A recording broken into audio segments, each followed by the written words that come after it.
ఉరవకొండలో ఉద్రిక్త పరిస్థితులు కనిపిస్తున్నాయి. వైసీపీ ధర్నాకి పోలీసులు అనుమతి నిరాకరించారు. మాజీ ఎమ్మెల్యే విశ్వేశ్వరరెడ్డిని అరెస్ట్ చేశారు. ఉరవకొండ వైసీపీ కార్యాలయం నుంచి ఎంఆర్ఓ కార్యాలయం వైపు వెళుతూ ఉండగా పోలీసులు అడ్డుకున్నారు. దీంతో పోలీసులకి వైసీపీ కార్యకర్తలకి మధ్య తోపులాట జరిగింది. పోలీస్ వాహనానికి రాళ్లు, సిలిండర్లను అడ్డుగా పెట్టారు వైసీపీ కార్యకర్తలు.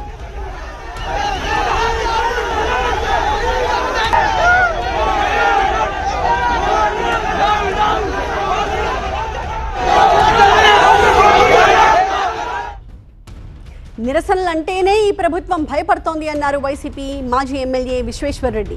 వైసీపీ నేతలు బయటకు వస్తే వెంటనే అరెస్టులు చేసేస్తున్నారన్నారు.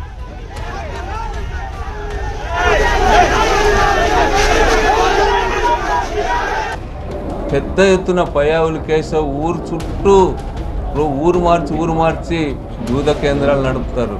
ఇక్కడ ఉండబండ హెడ్ క్వార్టర్కి 10 కిలోమీటర్లు కూడా లేదు. ఉండబండలో పెద్ద ఎత్తున నడుపుతారు.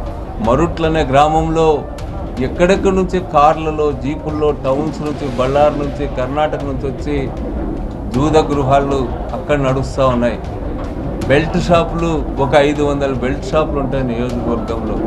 రాత్రింబవళ్ళు పనిచేస్తాయి. అన్నీ కూడా ఎంఆర్పి రేట్స్ కంటే ఎక్కువ షాపుల్లో అమ్ముతూ ఉన్నారు. ఒక రకంగా దోపిడీ చేస్తూ ఉన్నారు. వీటన్నిటిపైన నిరసన తెలపకూడదు అంటారు.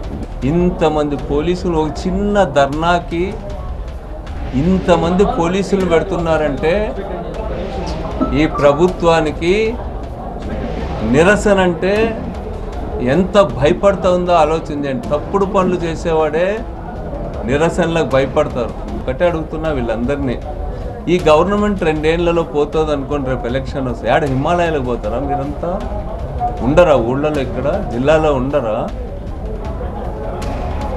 మీరంతా హిమాలయాలకు పోవాలని నిర్ణయించుకున్నట్టున్నారు. అందుకని ఈ అరాచకాలన్నీ చేస్తూ ఉన్నారు.